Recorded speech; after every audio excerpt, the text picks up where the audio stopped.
Bon,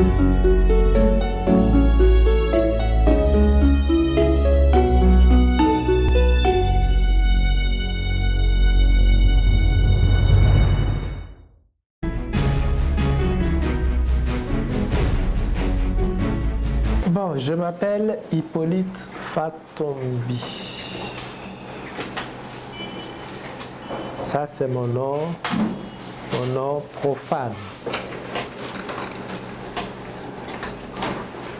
Et pour mes activités spirituelles, on m'appelle Guérachiel. Et si vous êtes là ce soir, c'est parce que vous avez postulé une formation spirituelle à l'école transcendentaliste universelle. Donc c'est moi qui me chargerai de votre formation.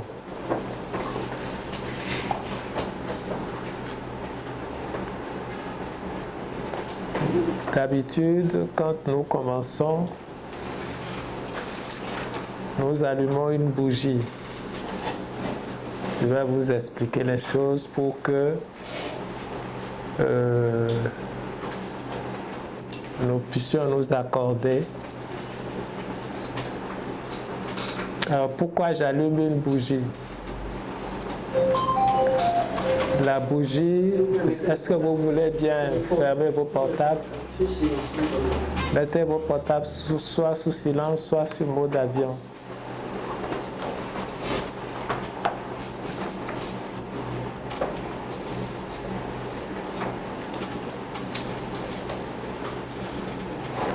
J'allume tout simplement une bougie parce que la bougie représente la lumière. Et sur le plan symbolique, quand j'allume une bougie, je désire la présence de la lumière, la présence divine. Cela ne veut pas dire que nous adorons la bougie, non. Cela veut dire qu'à travers ce symbole, je demande que la lumière soit. Et pour commencer tous les cours, nous allons faire une courte prière. Et ce serait toujours la même formule pour que nous puissions nous mettre sous la protection divine. Pour que Dieu puisse nous aider à ouvrir notre mental pour comprendre le mystère de la vie, parce que c'est pour ça qu'on est là. Donc je vais demander votre attention. 1 minute de silence, vous vous concentrez et je vais prononcer l'invocation d'ouverture de la séance pour que les anges, les maîtres spirituels puissent nous assister. On ferme les yeux.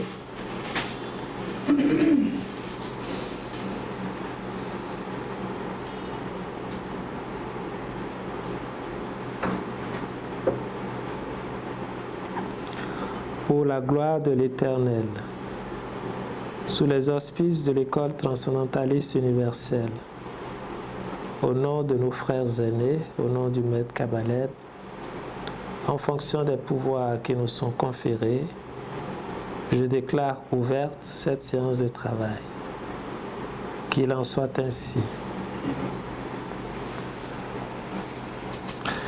Alors généralement, quand on fait cette invocation, nous supposons que nous ne sommes plus seuls et que la présence divine est là, les anges sont là, vos anges gardiens respectifs sont là pour vous aider, pour nous aider à comprendre tout ce qu'on va dire.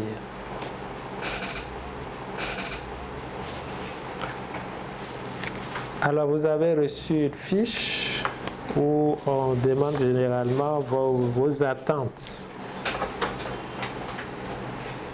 Alors, sans tenir compte de la fiche, je vais vous poser la question puisque nous sommes là directement. Qu'est-ce que vous attendez de la spiritualité en général? Qu'est-ce que chacun de nous cherche en s'inscrivant à l'étude pour qu'on puisse voir si on peut répondre à vos attentes ou pas? Comme ça, chacun se situe s'il faut continuer ou bien s'il faut arrêter. Donc, moi, je vous pose la question, qu'est-ce que vous attendez sur le sentier spirituel? Pourquoi vous êtes là? Quelle est votre quête? Oui?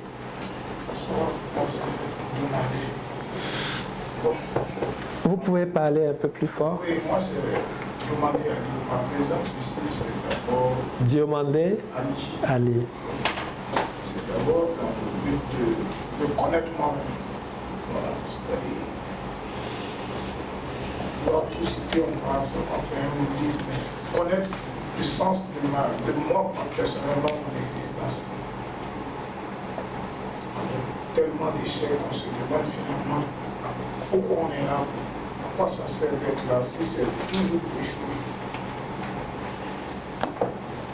Donc vous êtes approché de notre centre pour savoir en fait qui je suis, pourquoi je suis là, pourquoi je souffre tant. Est-ce qu'il y en a dans la salle qui ne souffrent pas? Ceux qui souffrent, ceux qui pensent qu'ils souffrent, n'ont qu'à lever la main.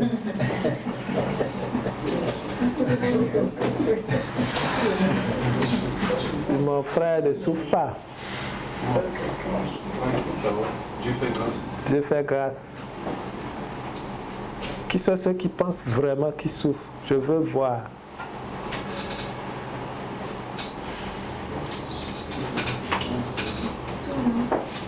Donc cela suscite une autre question. Laquelle? Est-ce que la souffrance? Non, pas tout. Elle est relative d'une personne à une autre.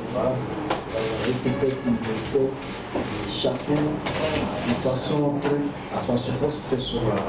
Comme il a dit, il est venu se connaître soi. Pourquoi c'est quelque chose qui arrive? Je prends mon cas par exemple. Moi personnellement, je suis venu d'abord un peu me connaître, mieux comprendre mon environnement, parce qu'il y a certaines choses personnellement que je vois que j'ai ici, parfois que je dis à certaines personnes que je regarde autrement. Donc je me dis, s'il y a certaines choses peut-être que je vois que je dis que j'exprime, et des questions que ces personnes me posent, que moi-même je n'arrive même pas à donner de réponse, je dis non, il faut que je vienne. On est véritablement qu'est-ce qui me permet de pouvoir comprendre certaines choses, qu'est-ce qui fait que je suis toujours à la recherche de l'information. Il y avait un peu le petit, parce que lui était une petite fois un peu que c'est côté spirituel que je demande aussi à expliquer. D'accord, c'est-à-dire vous voulez savoir qu'est-ce que c'est que la vie en général. En fait, de mieux servir ces personnes qui sont autour de moi et mieux comprendre aussi les gens qui posent. D'accord. Mieux servir les autres et mieux comprendre les autres. Oui? C'est vraiment Brice. Bon, je suis ici aujourd'hui pour d'abord connaître les différentes lois de la nature, afin d'être en harmonie avec moi-même d'abord, les autres, et enfin en harmonie avec la nature. D'accord. Globalement, je pense que ça doit être ça pour tout le monde. Hein? Connaître les lois de la nature. Moi, je vais vous poser une question très simple. Est-ce que l'être humain peut vivre sans souffrir? Est-ce qu'il peut vivre sans gémir?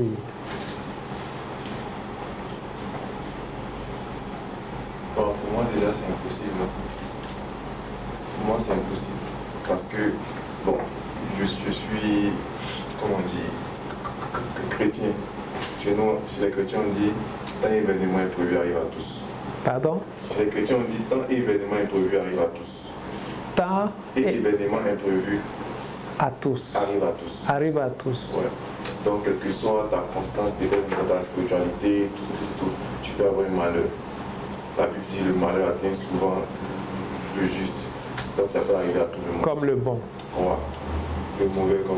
Donc voilà. Oui. La souffrance, il faut dire que moi, c'est un état de conscience. La souffrance est un état de conscience. Oui. Si on accepte cet état de conscience et chercher à surmonter, alors on va comprendre que la souffrance elle-même n'existe pas. Ce sont des épreuves qui vont nous permettre à nous tirer vers l'avant. Mais si nous pensons que nous souffrons, c'est que nous cherchons à descendre. Si vous avez une réelle prise de conscience de ce que vous venez de dire, ça veut dire que vous n'avez plus besoin de prendre les cours. Si vous avez vraiment une vraie prise de conscience de ce que vous... Parce que la vie se résume à ça.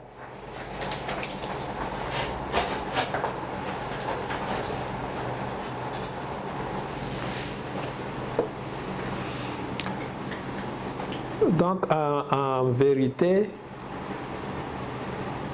il est dit dans la Bible que vous êtes des dieux. C'est ça, non? Ça veut dire que vous tous qui êtes là, vous êtes faits à l'image de Dieu.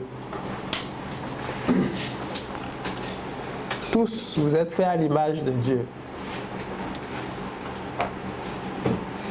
Mais comment est-ce que nous sommes faits à l'image de Dieu et nous sommes là, dans ce monde qu'on appelle la vallée des larmes?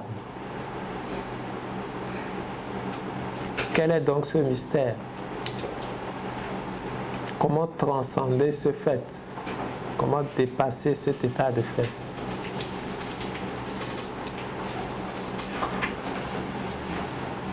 Alors, d'après ce que vous avez dit tous, vous êtes venus pour vous connaître, pour connaître l'autre et pour pouvoir servir. Je résume ce que vous avez dit.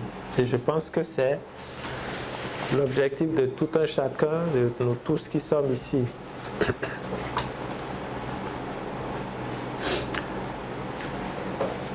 Ici, à l'école transcendentaliste universelle, nous allons essayer de vous montrer que la vie spirituelle est scientifique. La spiritualité est scientifique. Mais il ne s'agit pas de la science de la matière, mais il s'agit de la science de l'âme. Ça veut dire que pour comprendre la science de l'âme, il faut avoir d'autres éléments d'interprétation pour que la spiritualité puisse être scientifique. Si c'est la science matérielle, on a besoin de preuves palpables, on a besoin d'expériences. Mais dans le domaine spirituel aussi, nous allons avoir des preuves palpables et nous allons avoir des expériences. Mais il faut que nous quittions le monde matériel pour aller dans le domaine de l'âme. Ceci est vital pour savoir que la chose spirituelle est scientifique. Les différents éléments de cette science vont partir du fait que pour aimer vraiment, il faut comprendre l'autre.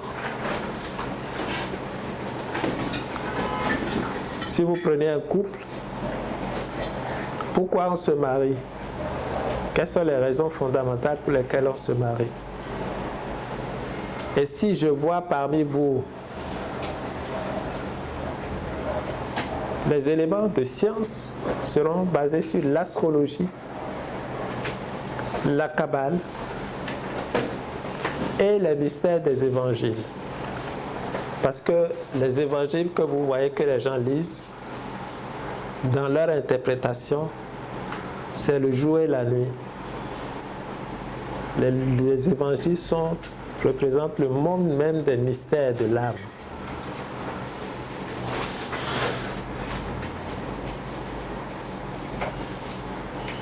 Nous vous apprendrons dans ce domaine que pour aimer l'autre, il faut commencer par le comprendre. Vous avez ici des gens qui sont assis et par le principe de l'astrologie,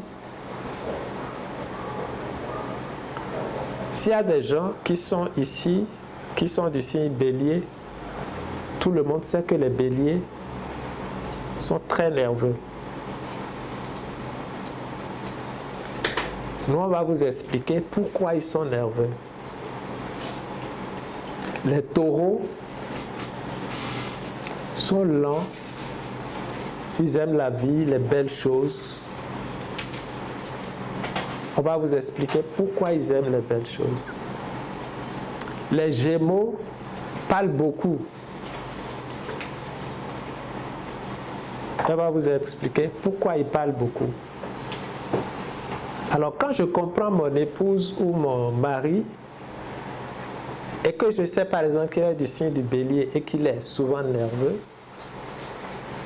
je sais que dans son âme, il y a une force qui le fait mouvoir de manière à exprimer son énergie et je peux le comprendre.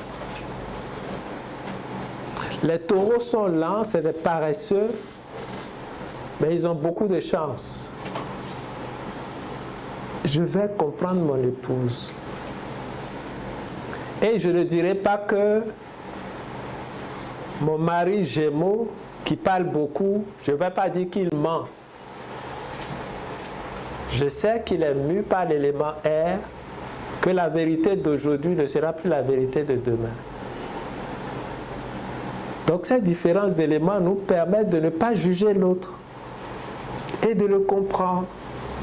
Sur cette base, l'astrologie que vous allez étudier, pas de façon que les gens le font, parce que l'astrologie n'est pas faite pour prédire demain. Non.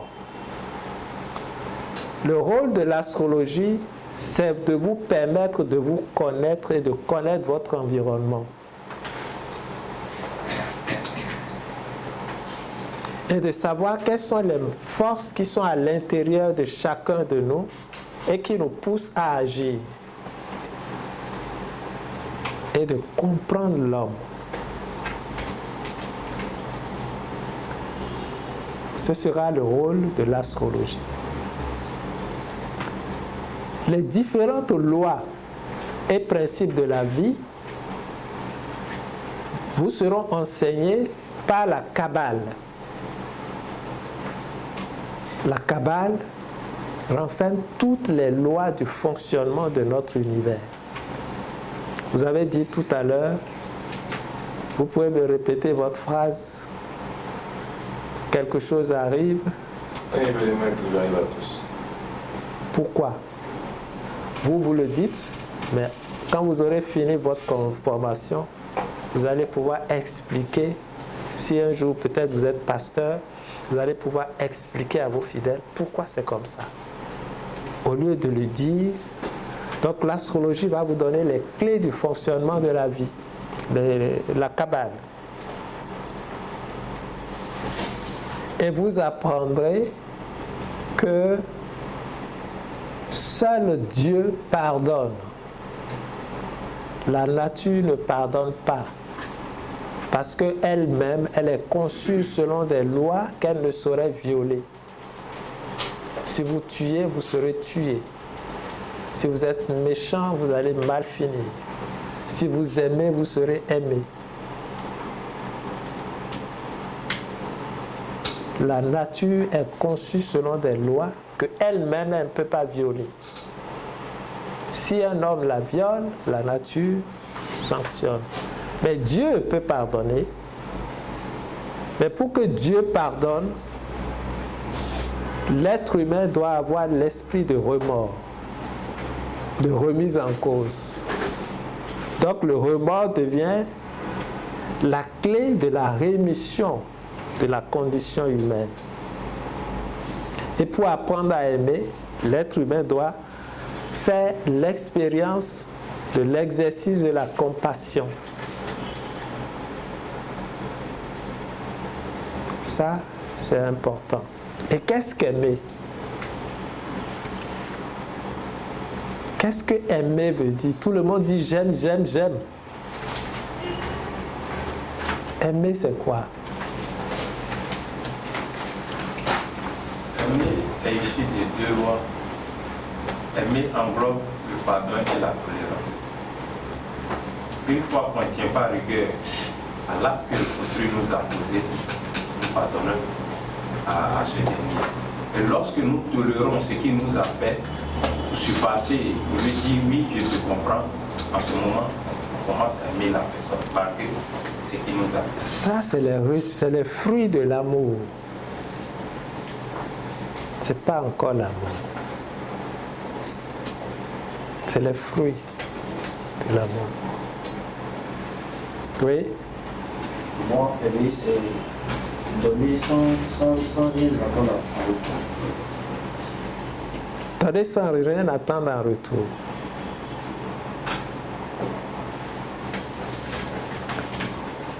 Je pense que aimer, c'est chercher à rendre autrui heureux.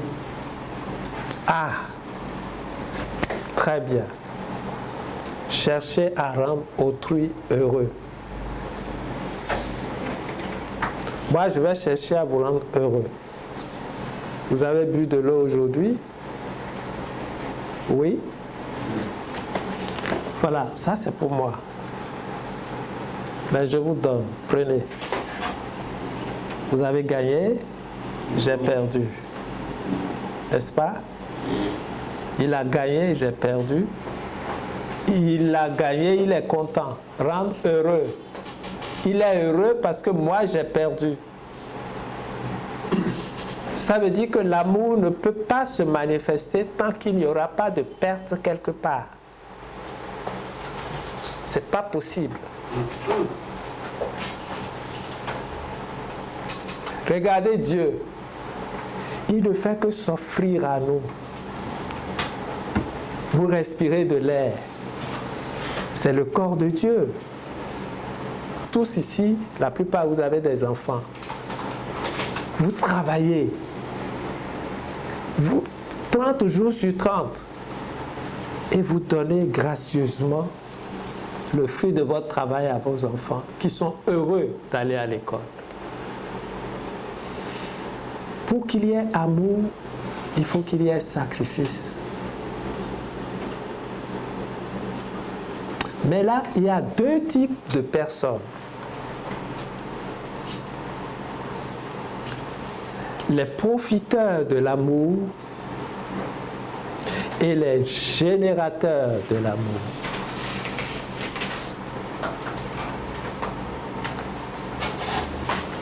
Les profiteurs de l'amour, ce sont ceux qui, à longueur de jour, demandent à la nature leurs droits. J'ai droit à ça, j'ai droit à ceci, j'ai droit à cela. Les générateurs de l'amour, ce sont ceux qui exercent leurs devoirs.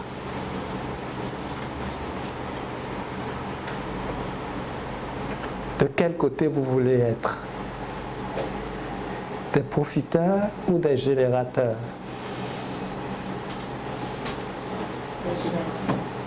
Des générateurs, non? Alors, si vous voulez être... Générateur, profiteur. Générateur, c'est plus de souffrir. Le profiteur, là, au moins, tu connais. Alors, non, soyons clairs, on va être clairs. Il a dit la vérité, il dit que lui, il préfère être profiteur. Et vous voulez être... Alors, si vous voulez être générateur de l'amour, ceux qui créent l'amour, ceux qui redynamisent l'amour, soyez prêts à souffrir. Ça devient scientifique. Et l'âme ne devient grande que quand elle exerce son devoir envers ses enfants, envers la nature, envers son pays, envers tout.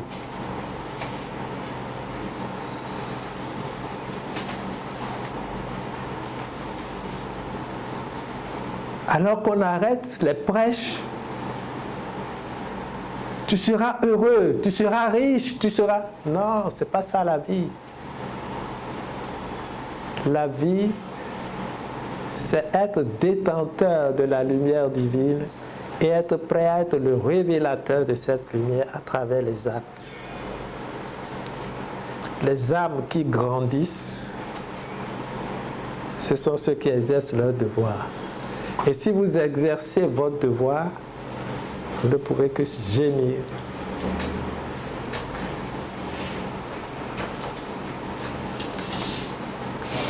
Celui qui a compris ça, a compris la science spirituelle.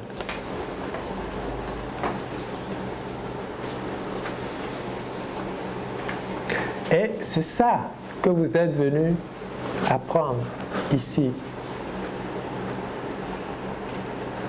Comment faire en sorte que chacun de nous, dans notre vie de tous les jours, dans notre famille, dans notre société, dans notre pays, nous puissions être celui qui exerce constamment son devoir d'homme et de générer le maximum des énergies d'amour par son mode de vie, par sa façon de parler, par tout ce qu'il fait en fait. Ainsi, entre ceux qui cherche à profiter de l'amour et l'autre qui génère l'amour, nous allons automatiquement être chacun de nous sous l'influence de deux forces qui dirigent ce monde. Des deux forces qu'on appelle les forces de lumière et les forces lucifériennes.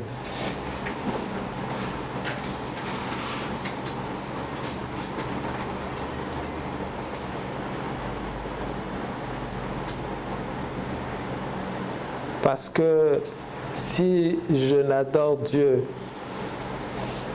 que pour jouir, pour être toujours dans les grandes voitures, le luxe, et que je ne m'approche de Dieu que dans cette intention, je suis branché sur les forces qui travaillent pour l'épuisement de la vie. Et tout ce que je ferai viendront de là. Mais si je focalise ma pensée vers les efforts, vers le fait que j'assume ma vie et mes épreuves, je me branche sur les forces de lumière. Alors où est-ce qu'on va avoir tout ça? Il ne faut pas aller loin. Le premier siècle dans lequel cet exercice des potentialités de l'homme, c'est d'abord la famille. D'abord cette micro-famille que vous avez créée.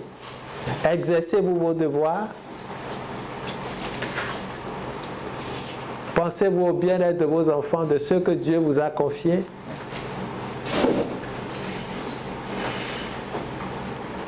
Il y en a qui veulent aller loin. D'abord, dans le cercle familial, c'est la petite cellule qui, si chaque cellule était harmonieuse, le monde serait plus beau. Donc la spiritualité, on ne vient pas à la spiritualité parce qu'on veut être riche, parce qu'on veut être beau, mais parce qu'on veut grandir en sagesse.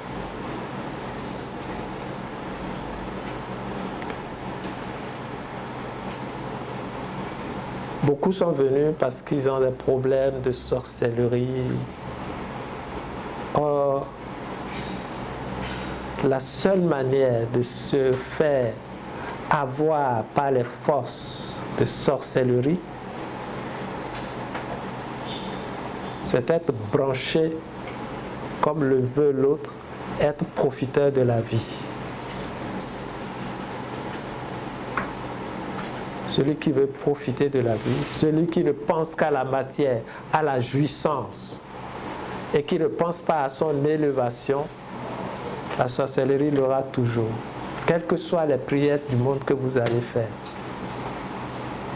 Mais pour peu que vous voulez vous élever spirituellement, vous pouvez avoir les forces de lumière qui vont vous aider. Et pourquoi? Parce que beaucoup de gens ne savent même pas. Beaucoup de gens disent Jésus, Jésus, Jésus. Aujourd'hui, nous sommes dans l'introduction. Tout cela sera bien planifié. Jésus, Jésus, le Christ. J'ai dit tout à l'heure qu'il y a deux forces. Le Christ et les Lucifères.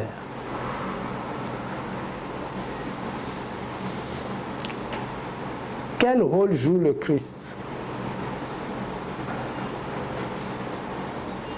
Et quel rôle joue Lucifer? Le Christ, c'est l'unificateur. Lucifer, c'est le diviseur. Voilà pourquoi je vous ai parlé tout à l'heure de votre famille. Il y a des petits problèmes dans la famille. Ces petits problèmes-là sont dirigés, les deux forces sont présentes. Les forces christiques sont présentes, les forces lucifériennes sont présentes et sont autour de chacun de nous. Et quelle voix nous allons entendre? L'autre va dire, ne l'écoute pas. Tu as vu, tu as vu? Il t'insulte encore. Il avait dit ça là. Et puis vous vous énervez. L'autre petite voix dit, oui, il t'a insulté. Accepte et continue. Aime-le. Si vous marchez sur la voie christique, l'objectif dans la famille sera celui d'être dans la famille l'élément qui, malgré toutes les difficultés, toutes les circonstances, aura pour objectif d'unir toutes les tendances, à rapprocher le frère, son frère, à ne pas s'énerver, à pardonner, comme il l'a dit, à tout faire pour que l'entente se fasse. Mais chaque fois que la colère intervient et que vous claquez l'entente au cours d'une réunion où chacun va de son côté, vous êtes sur l'autre voie. Le Christ n'est rien d'autre que ça. Vous avez beau prêcher tout le matin, tout le soir, toute la journée que j'aime Jésus et que vous n'êtes pas un facteur d'union et de rassemblement, le Christ dira, je ne te connais pas. J'ai fait des miracles en ton nom. Quel miracle tu as fait?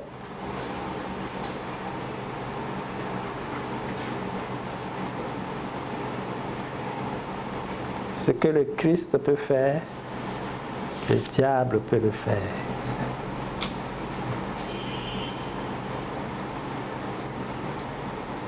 Sous le feu de l'orgueil, paralysé, lève-toi.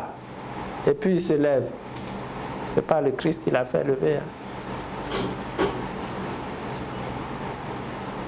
C'est l'orgueil qui l'a fait lever. Pour enrichir l'orgueil. C'est pourquoi le Christ dit, je ne te connais pas. Lisez bien la Bible.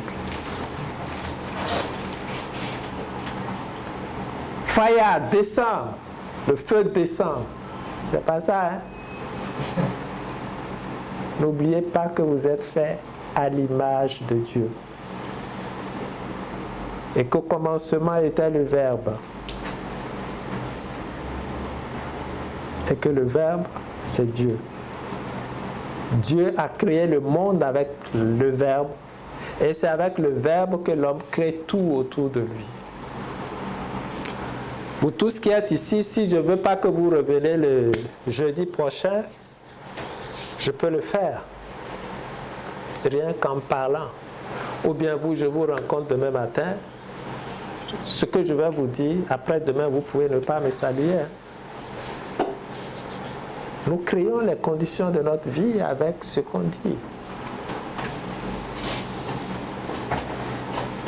Mais c'est beaucoup plus important que ça. Le pouvoir de la création, vous allez voir tout ça.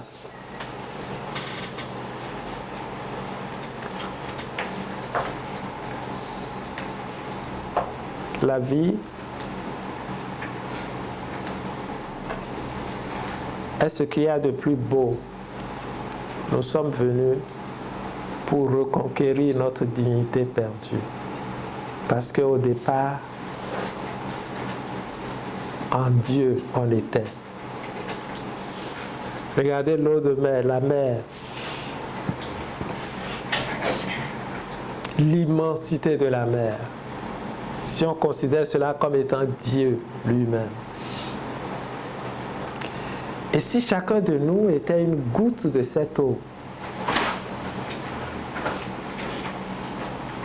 qui un jour a voulu faire l'expérience et s'est séparé de Dieu et est venu dans le monde de la matière, en oubliant complètement sa nature divine. C'est ça la vie, c'est ça ici-bas. En chacun de vous se trouve cette étincelle divine qui n'a qu'un seul objectif, retrouver sa maison.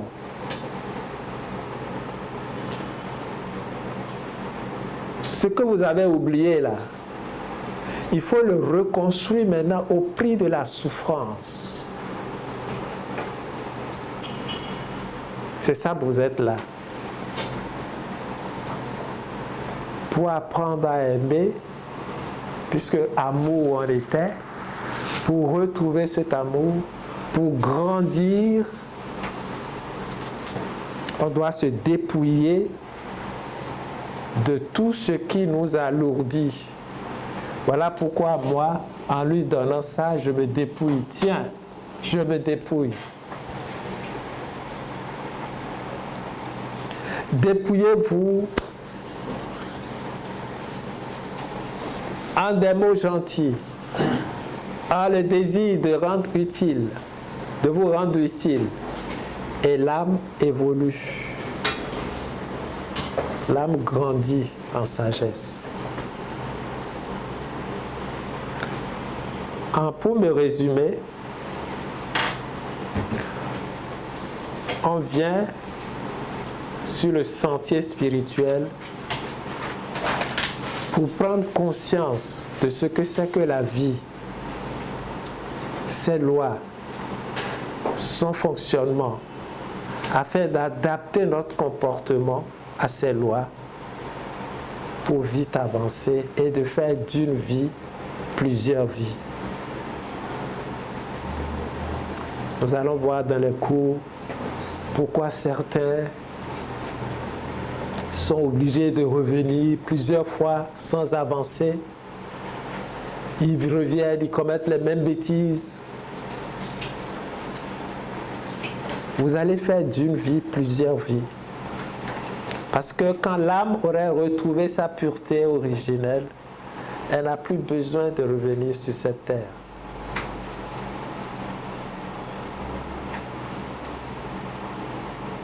Elle n'a plus besoin de revenir sur cette terre des hommes.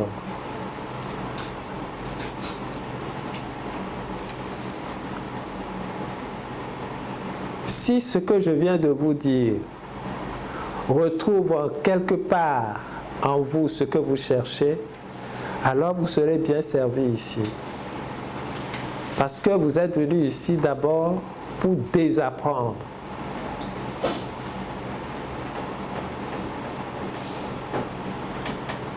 Parce que pour remplir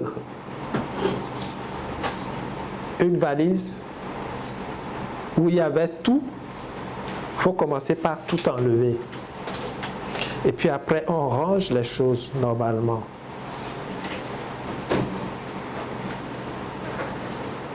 Donc,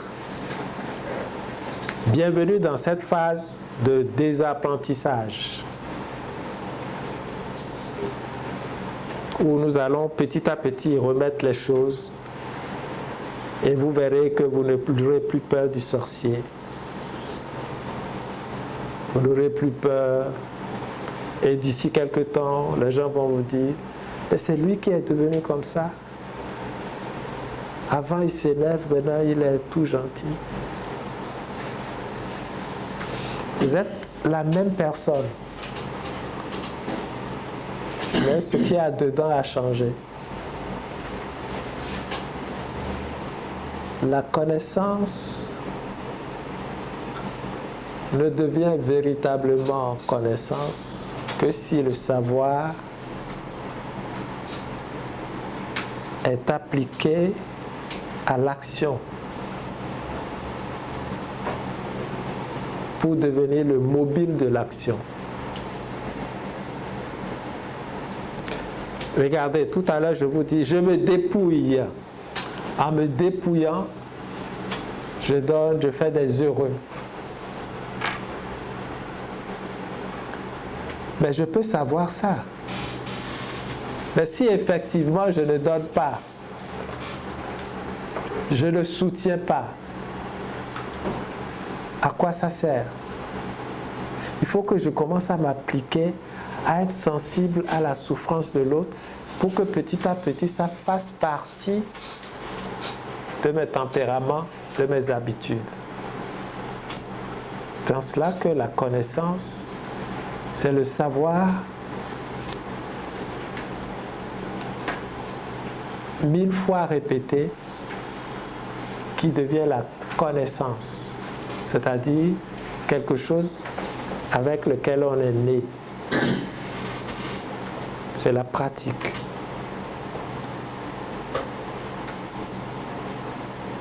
Ça, c'est notre introduction.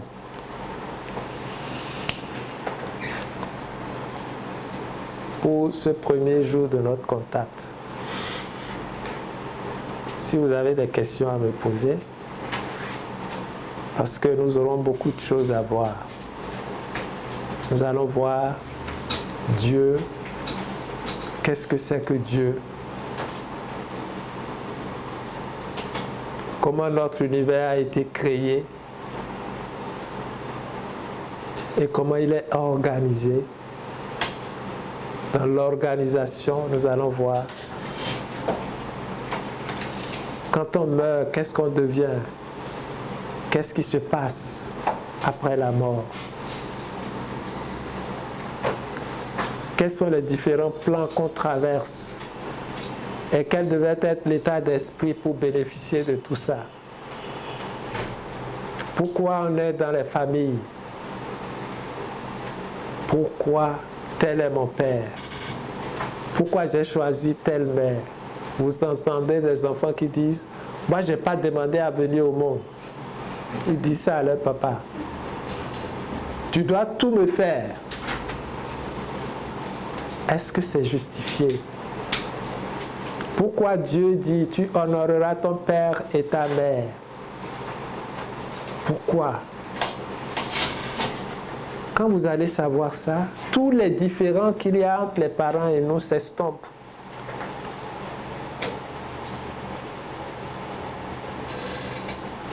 J'ai vécu beaucoup de cas. Des enfants qui ne veulent même pas entendre parler de leur père.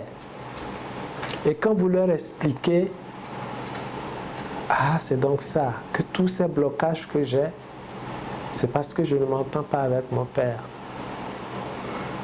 Et ces personnes ont le courage d'aller vers leur père, se mettre à genoux. Et vous vous rendez compte que le père et l'enfant, ils ont ces différends parce que c'est deux personnes qui s'aiment trop. Parce que parfois l'excès de l'amour fait qu'on dit « Celle que j'aime beaucoup là, c'est elle qui m'a fait ça, tu n'es plus ma fille. » Alors l'enfant venu, avec la prise de conscience, se met à genoux face à son père et le père commence à sangloter et l'enfant sanglote. On voit la force de l'humilité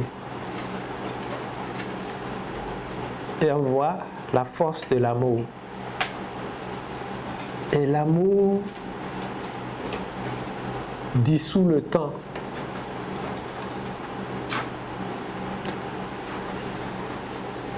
Mon frère, si je t'enferme dans une chambre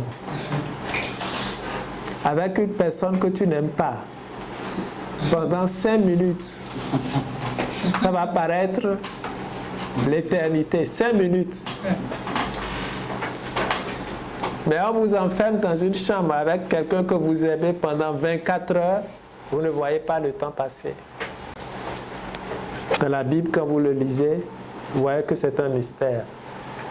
Mais nous, on vous enseignera là que c'est le pouvoir de l'amour qui transcende le temps.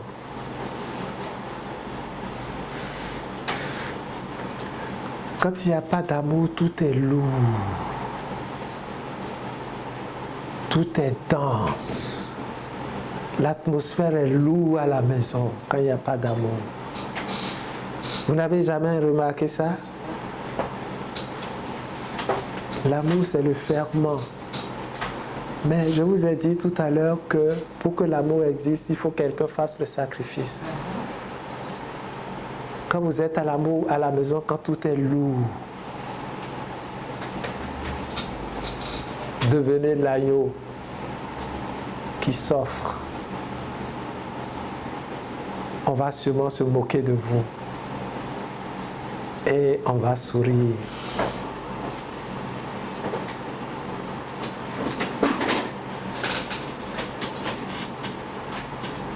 C'est tout ça que vous êtes venus apprendre ici. Comment transformer une situation difficile par le feu de votre amour. Et comment générer cet amour. Comment vivre les mystères des évangiles en toute conscience. Parce que vous voyez des gens qui parlent des évangiles et Jésus a marché sur l'eau et des gens aussi veulent marcher sur l'eau.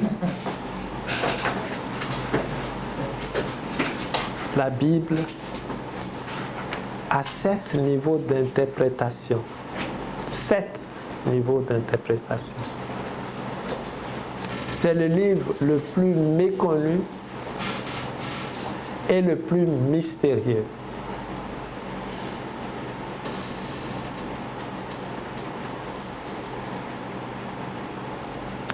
Avez-vous des questions pour cette introduction?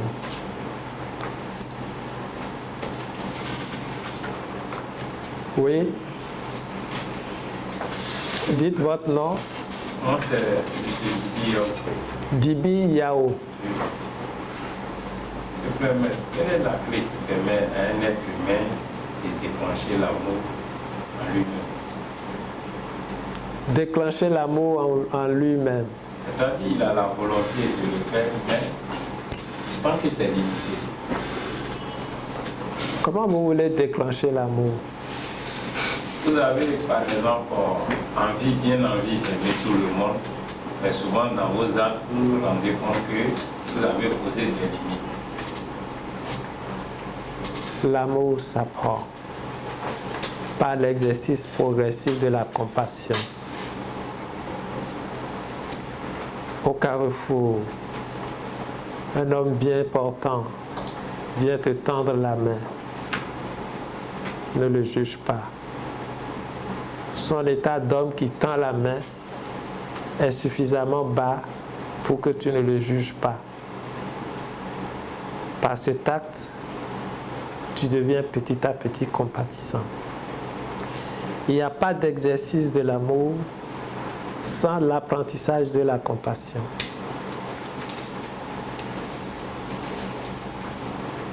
Donc, dès aujourd'hui, sois sensible à tout ce qui arrive autour de toi. Et surtout, ne juge pas. Parce que l'amour ne juge pas.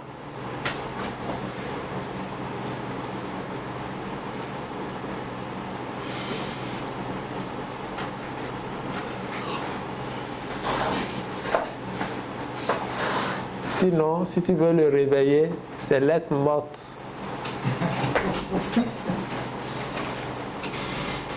C'est petit à petit que tu enlèves les couches. Elle est recouverte par l'ego, par l'égoïsme, l'avarice, les 7 péchés capitaux.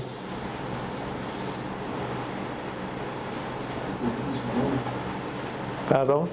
Les 7 péchés capitaux, ça existe vraiment. Vous posez une question sur son existence? Oui, pratiquement, on entend parler de cela, de 7 péchés capitaux. Il vous arrive d'être envieux? Moi, jamais, mais j'entends souvent à la radio. Ah là, c'est grave, parce que moi, je suis envieux. Toujours envieux, pas contre les sorciers. Mais envieux le sens positif, voilà. Il y a l'orgueil dedans. Vous n'êtes pas orgueilleux? Orgueil, la génétique personnelle. Moi, je suis orgueilleux.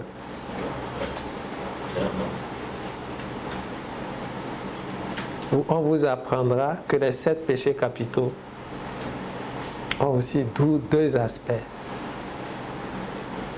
Tout ce qui est sur terre est lié à ces 2 polarités.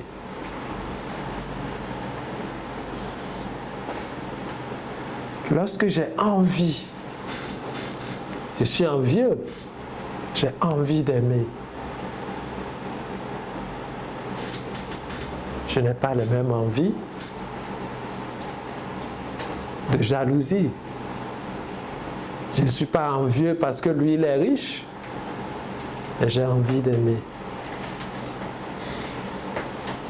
Je suis passionné par ce que je fais.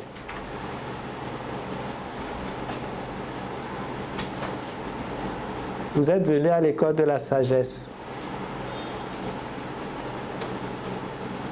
de la spiritualité qui un jour pourra délivrer notre continent.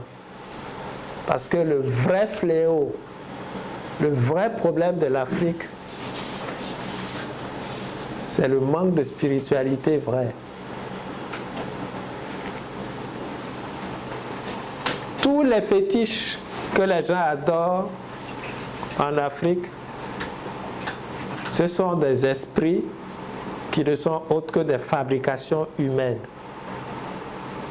Ça n'a rien à voir avec les esprits divins. L'esprit divin n'a pas besoin de sang. Donc j'ose le dire que les pratiques spirituelles en Afrique sont lucifériennes. Et ça, j'ai fait une émission là-dessus qui passera sûrement le dimanche prochain sur une chaîne de télé béninoise.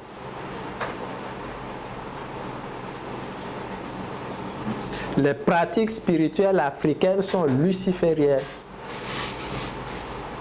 Aucun Dieu n'a besoin de sang pour survivre. Seul l'esprit créé par l'être humain a besoin de sang pour vivre.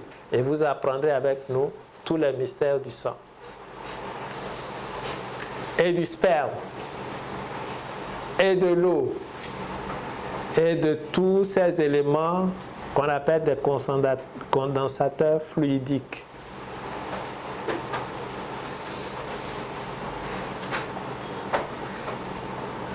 Et c'est là que certains prêchent aujourd'hui qu'il faut qu'on revienne à la spiritualité africaine. Et je dis, si cette forme de... Je ne dis pas que l'Afrique n'a pas de spiritualité authentique. Il y en a.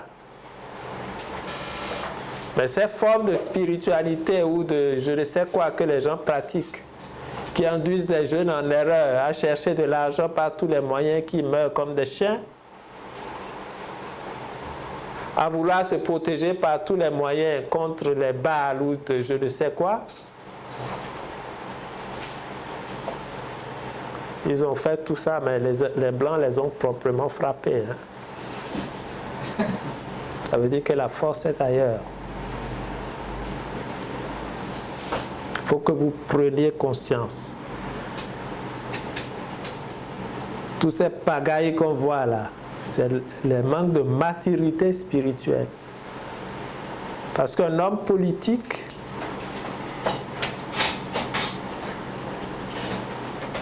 n'a qu'une seule ambition: voir son peuple vivre heureux.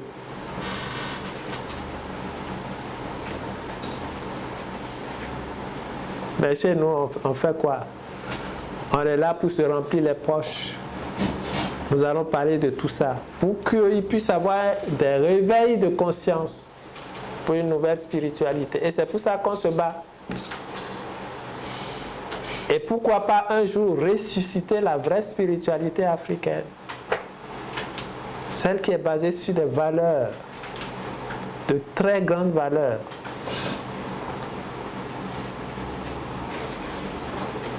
Mais si c'est pour maintenir le poste de ministre, quand vous faites n'importe quoi, on enterre les bœufs vivants, on fait n'importe quelle pratique, vous appelez ça la spiritualité?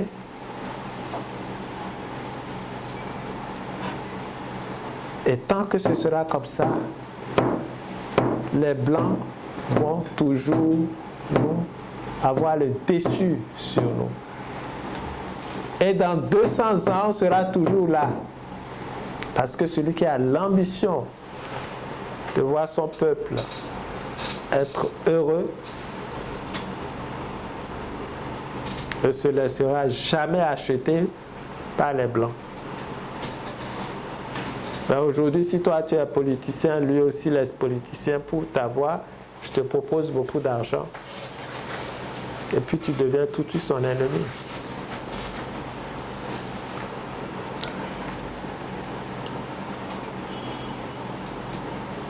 Tant que l'Afrique ne sera pas unie, et je dis tout à l'heure que la force christique, c'est la force de l'union. Donc tant que nous ne serons pas dans la dynamique christique, on sera toujours en retard. Moi, je parle à vous les jeunes. Hein.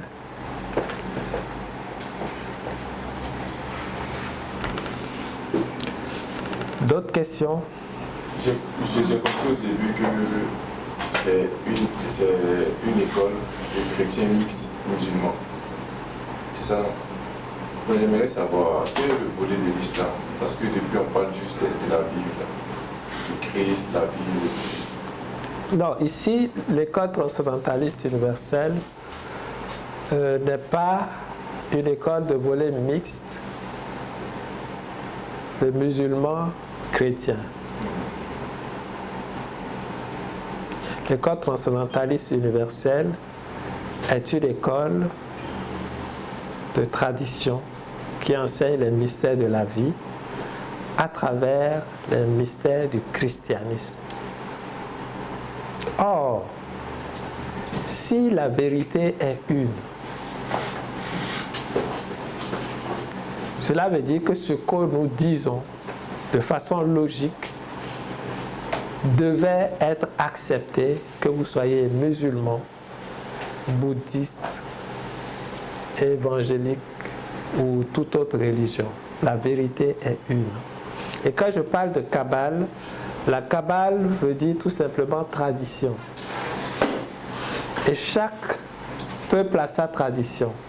Il y a la tradition hébraïque, il y a la tradition islamique, il y a la tradition. Vous êtes de quelle région de Côte d'Ivoire? Bété, Baoulé.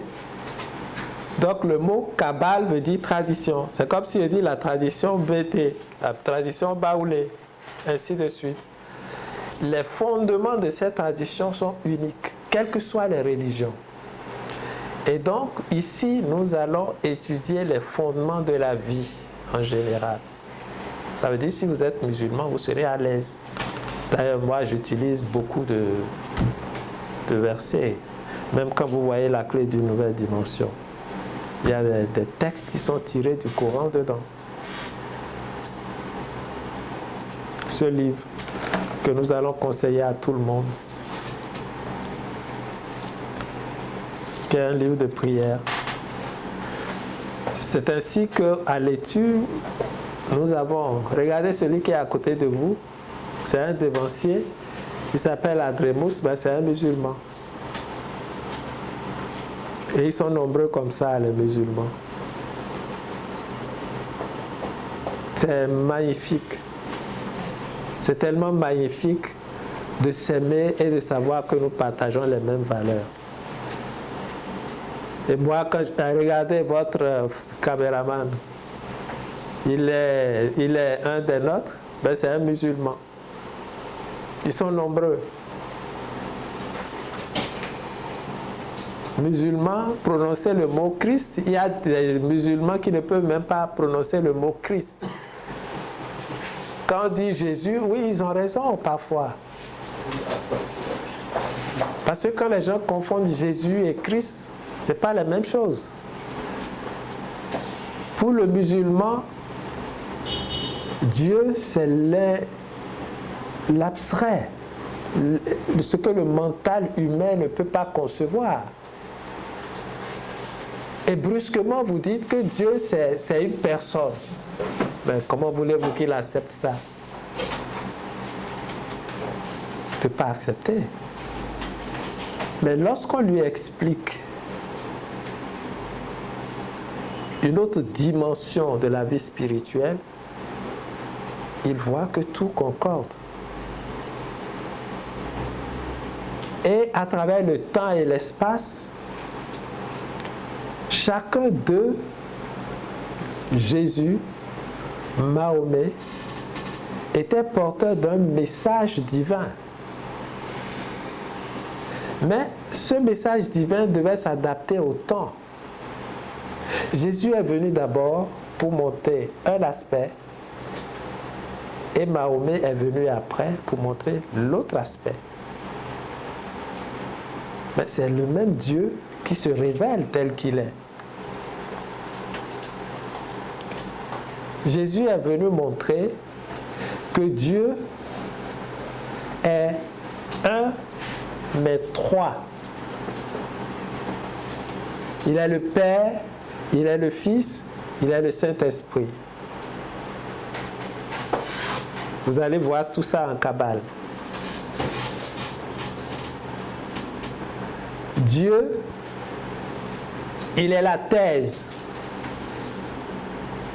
Il est l'antithèse. Et il est la synthèse.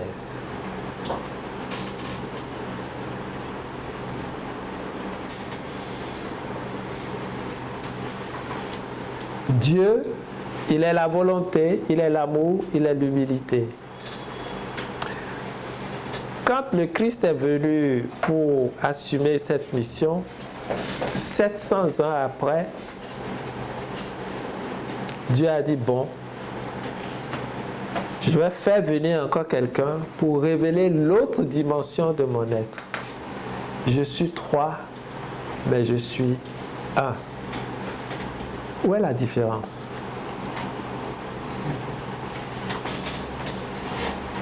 Si ce n'est qu'au niveau des esprits tordus,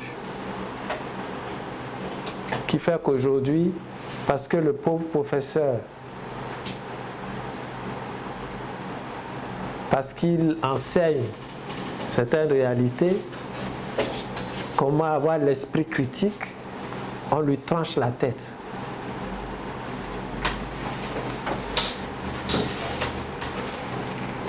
Quand vous entendez ça, vous coulez les larmes. Où est-ce que l'ignorance peut nous amener?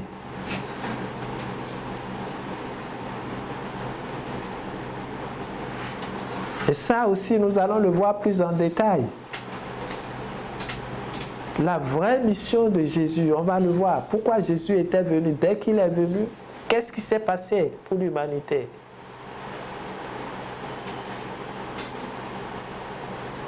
Il y a beaucoup de choses qui ont changé. Regardez des millions d'années avant Jésus, et puis les 2000 ans où il est venu, regardez tous les changements. Il a ouvert les consciences. Dieu est venu, il a versé son sang pour faire partie certaines forces et nous permettre de respirer. Avant, toi qui étais là, tu ne peux même pas te mettre à genoux pour prier. Tellement les forces du mal emplissaient la terre.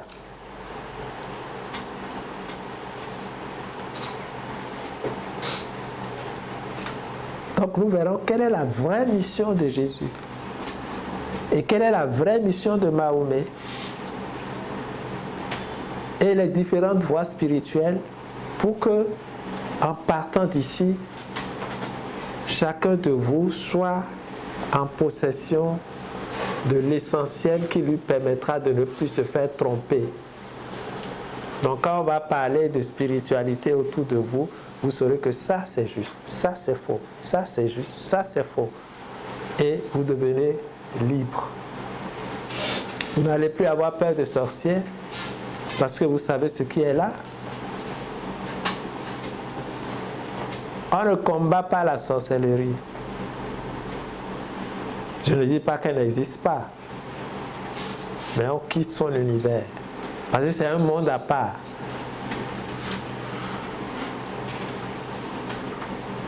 Et la spiritualité, la pratique spirituelle consistera à vivre de telle sorte que nous ne fassions plus partie de cet univers. Les gens vivront le drame de cet univers, mais nous, on est dans un autre monde. C'est comme ça. Donc pour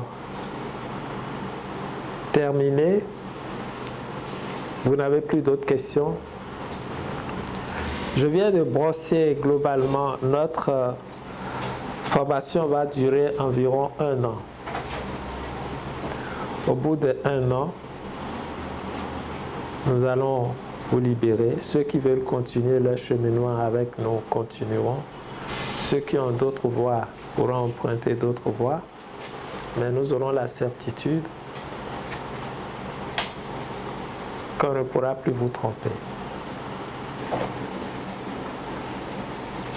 Comme document,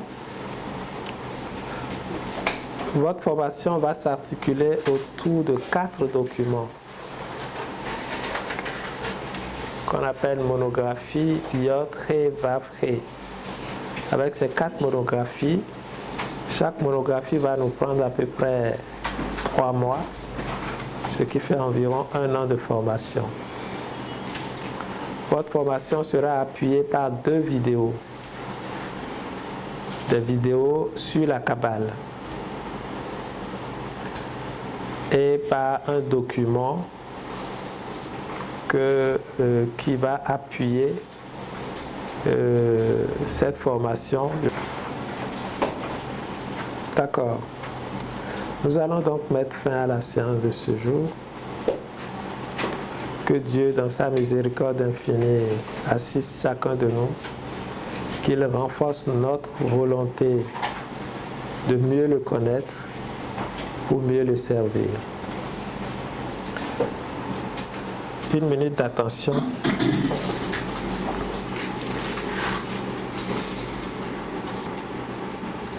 Pour la gloire de l'Éternel, sous les auspices de l'école transcendentaliste universelle, au nom de nos frères aînés, au nom du Maître Kabbaleb, en fonction des pouvoirs qui nous sont conférés,